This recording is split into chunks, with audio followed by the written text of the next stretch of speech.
ellers er det...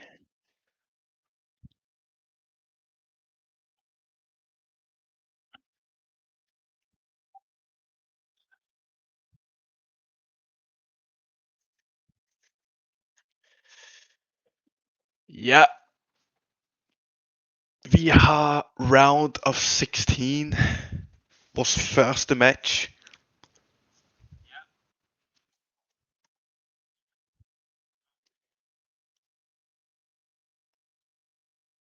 Halløjsa, Perman Post, Tampi og Joel. Velkommen til. Vi har... Ja, Joel er her, og... Det er vores første match i vores første danske Oceania tournament, I think. Så det bliver spændende. Vi har Just Emilo imod MTMT.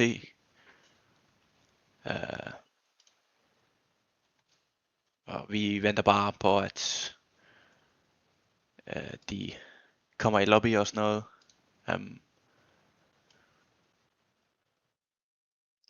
Ja, det er seed 2 imod seed 15.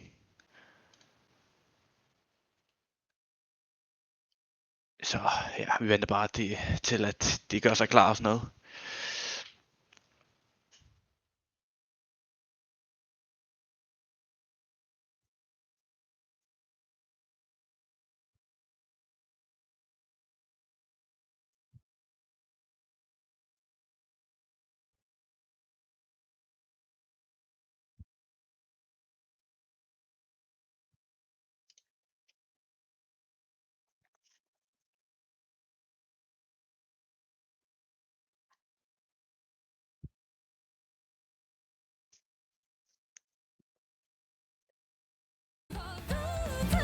Alright. Spillerne er kommet i lobby.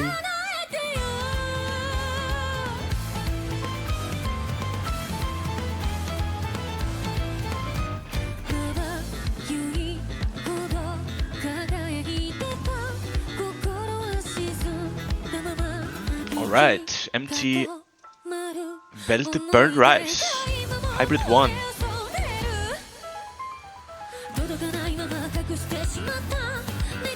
Det er et spændende valg. Det når man tænker, at Just Emilo er sådan måske lidt stærkere på Allen og Hybrid. Men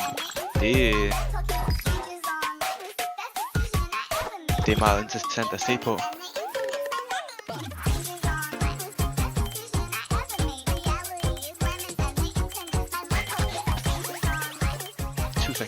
Vi har some technical difficulties.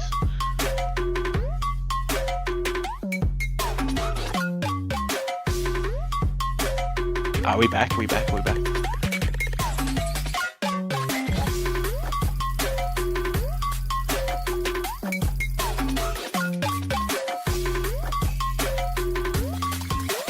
think we're back.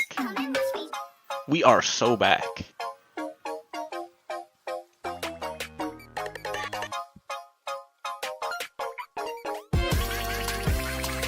There we go. Yeah, okay. Nå, Hybrid 1. Så kommer spillerne i gang. Vores første match. Første map. Det er spændende der.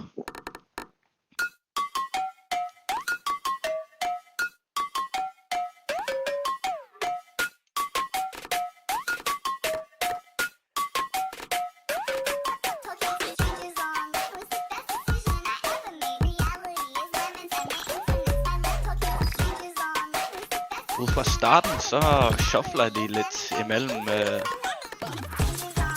hvem der som vinder. Det er næsten det samme æg. Wow, 99.85 lige der på begge sider.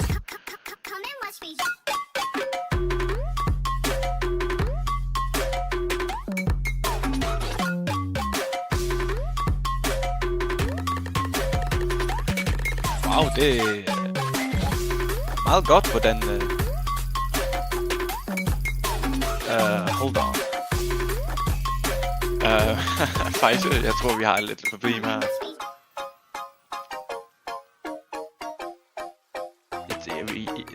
Det står, at Just Emilio er på begge sådan sides. Ja, Just Emilio versus Just Emilio.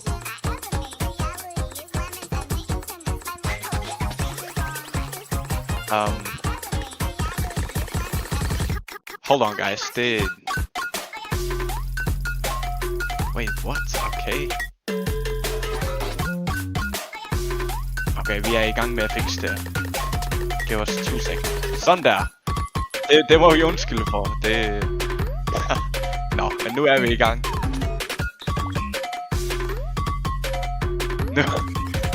Nu kommer den til stille og... Ja, Just Emilio har ikke... Ja.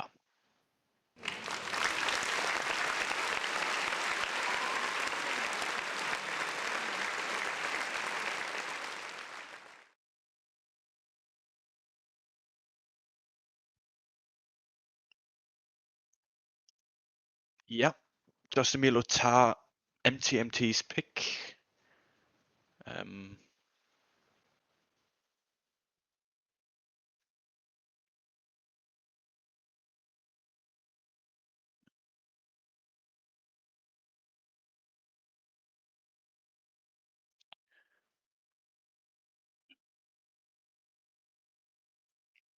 Ja, som Kath siger, så kan man også lige bytte på de der to, så det liner op med sådan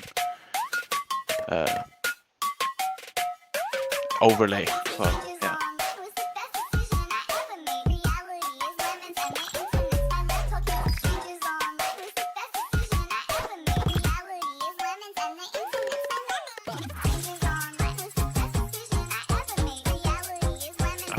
Okay. Og jeg har hørt, at Just Emilio er på topform, og han er sådan sovet meget, og han er klar, så det bliver godt.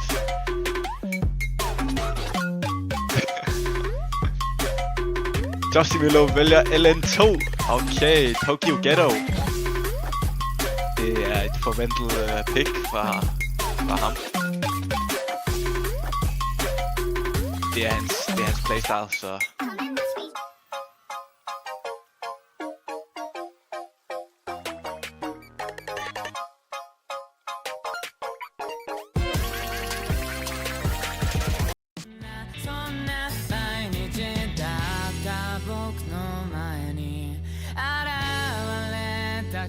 Faktisk kan man bytte på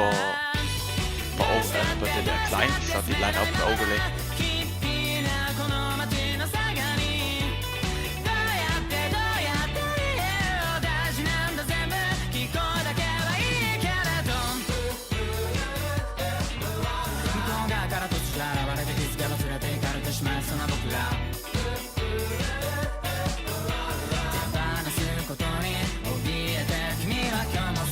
Det er stadig omvendt for mig, men...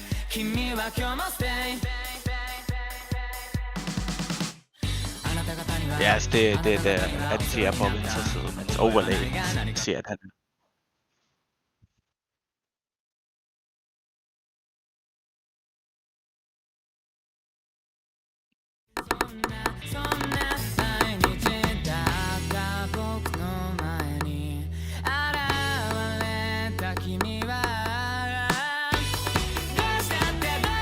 Så går vi i den næste map, og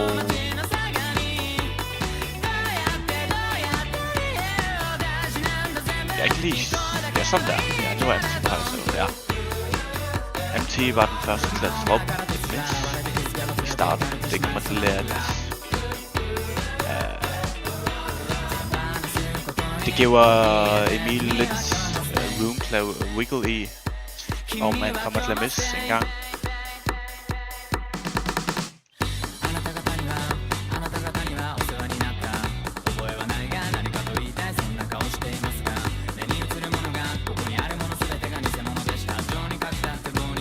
Meget god æg fra Just Emilio, 99.7.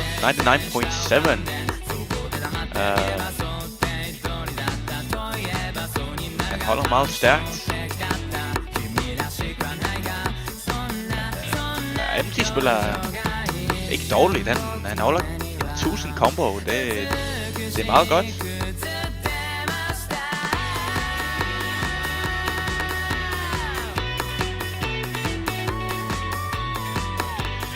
Stadig, vi nærmer os halvdelen af mappet, så det er stadig meget, der kan ske. MT dropper. Det nu vækser gabet mere til 30.000, og han dropper igen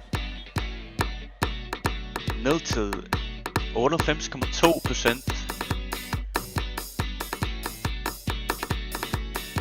Mens Emilio holder stadig 99.7.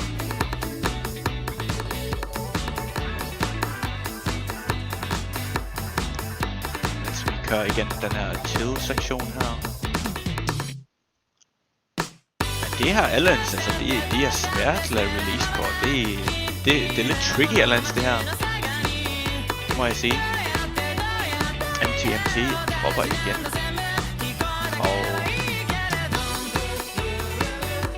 ja, gaben bliver bare større og større. Det ser ret convincing ud for Emilio, at han tager den her point her.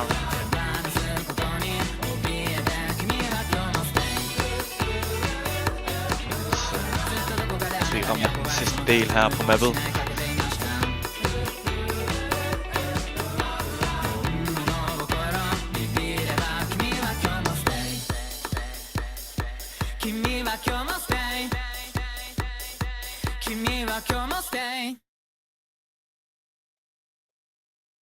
Wow, Just Emilio lige under 990k med 2 grades. Hold da op, en score alligevel. Viser hvor god han er til release timings på Alliance. Selvom at det er lavt star rating og det hele, det viser at han kan det meste. Undskyld.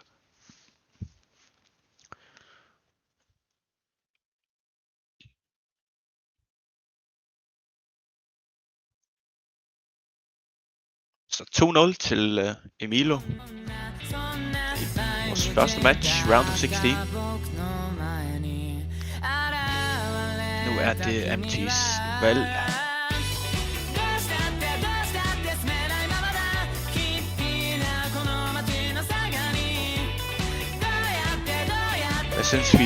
Hvad synes vi chat? Er det her et W-stream og W-match eller hvad?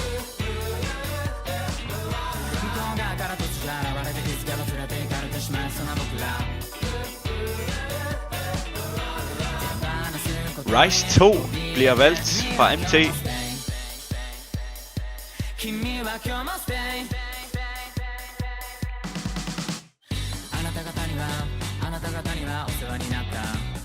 Så vores første Rise pick af den her turnering, det er meget interessant, ja.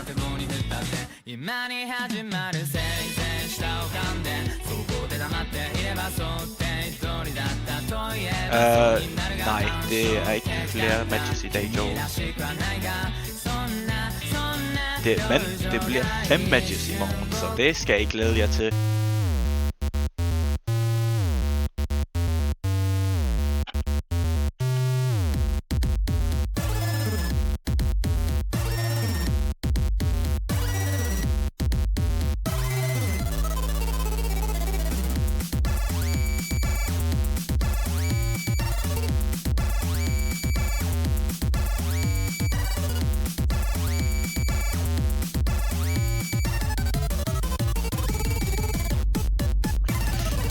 Ja, så kommer vi i Rise picket og håber at MT kan give Emil lidt competition her i starten af matchet, så det bliver spændende at se. her rice picks, det kan være, at man skal lige holde sit hoved koldt, fordi et miss kan betyde meget for sin score. Det kan tanke en score meget på de her rice picks, så Emilio han skal lidt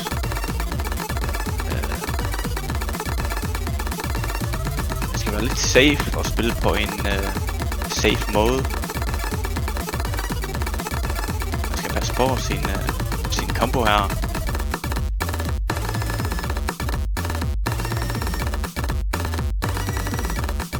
Vi har de her streams her, som MT klarer sig godt at ramme. 99.6 lige der.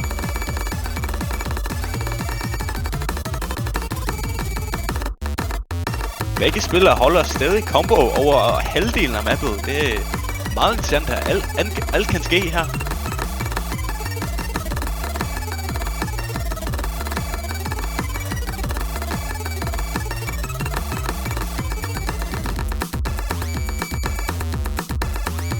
Begge spillere holder stadig full combos.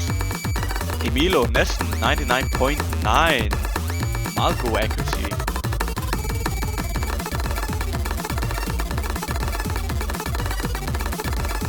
Vi har den sidste del af mappet. Jeg tror ikke, det bliver nok for MT.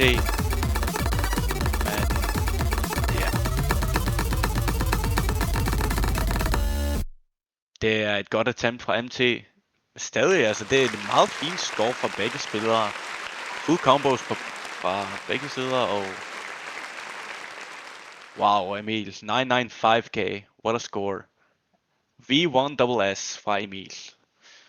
Det er ikke så meget mere, man kan gøre der.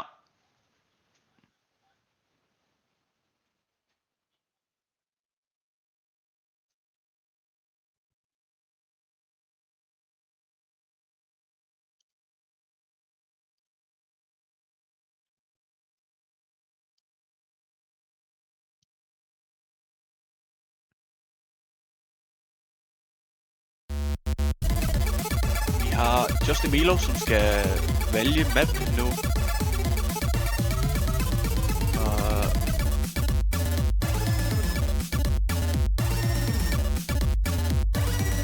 Jeg predicter, at han vælger en anden Allan map.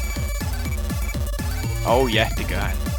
Allan 3, good bounce. En meget sjov map, in my opinion.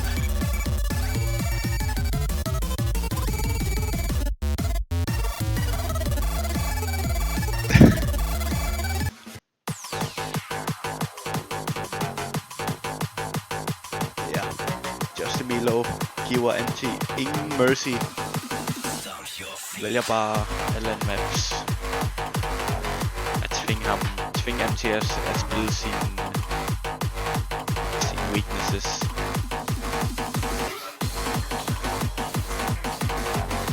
Ja, den her map 3,94 stjerner. Lidt højt, så det kan være at Just Emilio column-logger på et eller andet sted. Who knows? Det vi kommer til at se.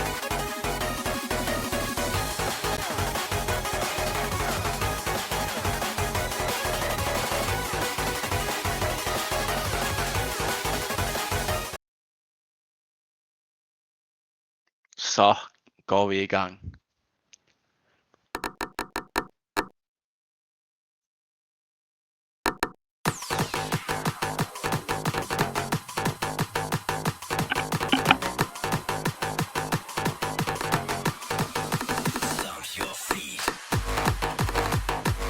Så lige fra starten, så kan vi se, at MT struggler lidt med accuracy.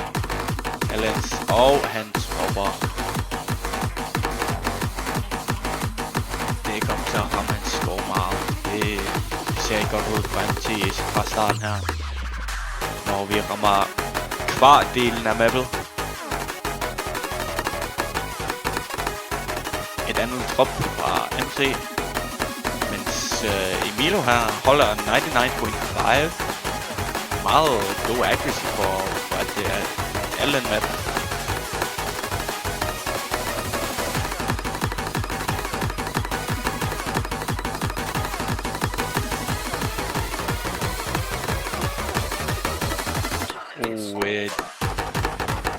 Meget top igen fra MT.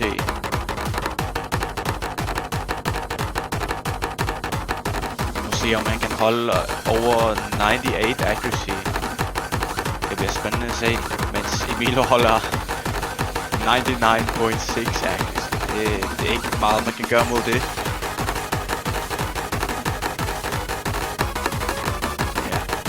En anden drop på MT, og gabet bliver op til 70.000 points. Når vi rammer den fartdel tilbage af mappet. Så det er... Og Emilo holder stadig full combo.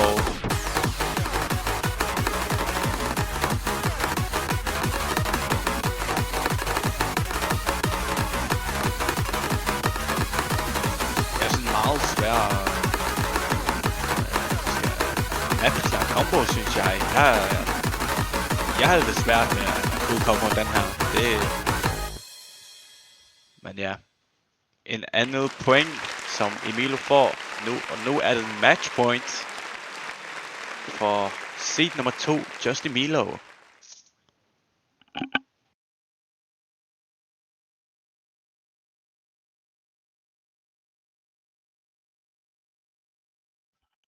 Og en clean FC fra Emilo. 10 grades. Meget god score.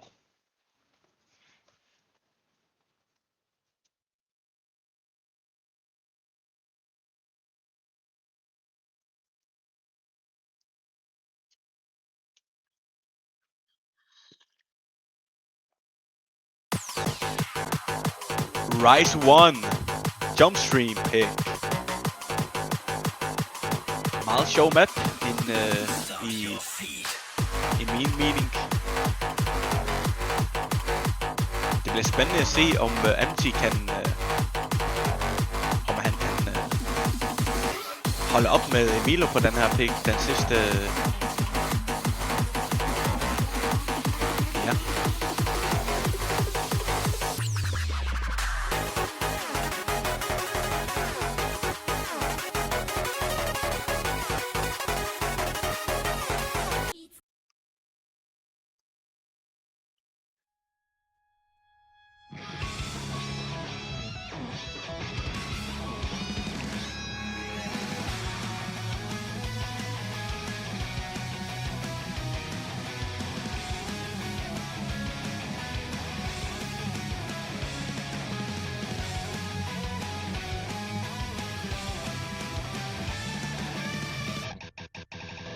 Nå, går vi i gang. Det er now or never for MT, hvis han skal tage et point fra seed nummer 2 her. Match point for Emil.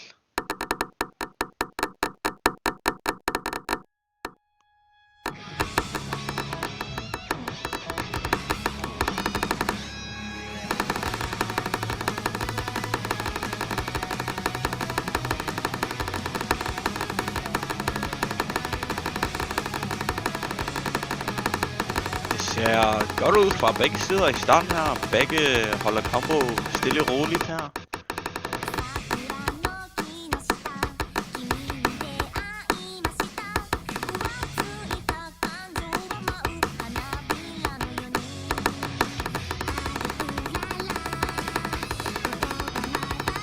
Meget stille og rolige streams her. Meget chill og sjov at ramme, synes jeg. Just Emilo, som rammer 99.9 accuracy. Når vi rammer halvdelen af mappen her, så har vi et 5k difference i points. Så det er lige... anything can happen. Så. MT dropper lidt mange grades der. Det får ham ned på 99.1. Det får Gabble til at vokse op til 17k. begge sider havde stadig full combo, så...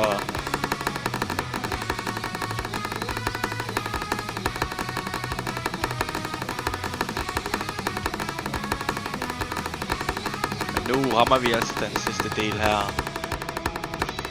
Og ja, begge sider stadig full combo, og det er bare Emilo, som har en bedre ratio, og... Ja.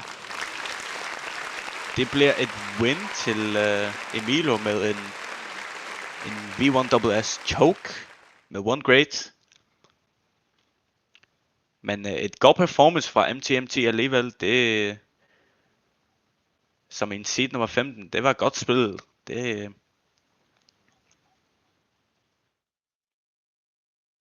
Ja, GG's in the chat. Og Emilo advanced til round of 8.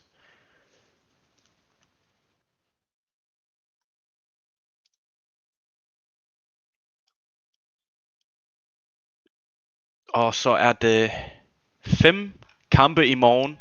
Det skal I glæde jer til. Og jeg ved ikke, hvor mange bliver streamet, men jeg håber, at det bliver mange. Ja. Jeg håber også, at jeg kan kommentere på mange af dem der, så ja. Det bliver mig. Så GG guys, ses til næste gang.